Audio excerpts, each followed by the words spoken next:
Ja sam Andrija Gavrilović, poznatiji kao ANDR. Ja sam muzički producent, trubač, muzičar, izvođač i svašta nešto što je vezano za muziku. Ja sam slučajno počeo trubom i muzikom, generalno se bavim. Porodični prijatelji imaju ćerku koja je počela svirati trubu. Njenom profesoru je falio učenik da popuni klasu i onda je mene prijavio. Ja sam popunio klasu i shvatio da time želim da se bavim.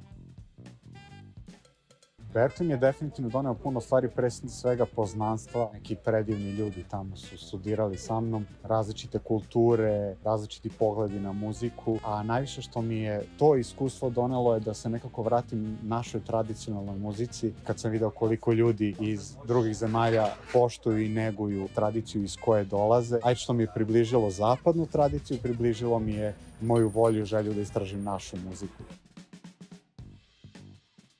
Trema mi je bila veliki problem, pogotovo dok sam svirao klasičnu muziku, jer nekako svi očekuju da to bude savršeno, da nema greške i uglavnom su muzičari u publici ti koji prate tvoje greške, tako da sam baš patio te treme. Dok nisam krenuo da stvaram svoju muziku, jer sam shvatio da je svaka greška tu i treba da bude tu zato što se desilo u momentu i moja je muzika na kraju krajeva, tako da niko ne zna da li to treba bude greška ili je tako smišljeno. Ali se to prenelo posle i na klasičnu muziku i svu ostalu muziku koja treba da navodno bude savršena, tako da generalno patim i dalje od treme, ali je to sada druga vrsta treme, sada je više neka pozitivna trema koja me tera da taj nastup bude aktivniji, bolji i jači.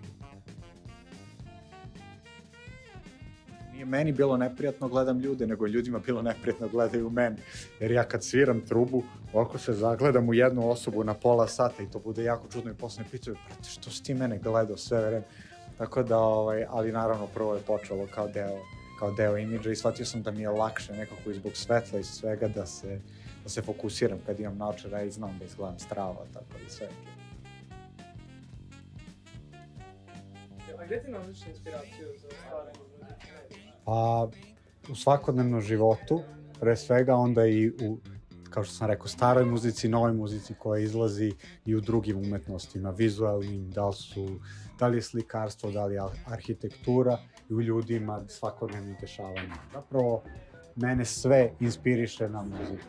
Slušajte što više muzike, stare i nove, i pravite muziku samo za sebe, pre svega.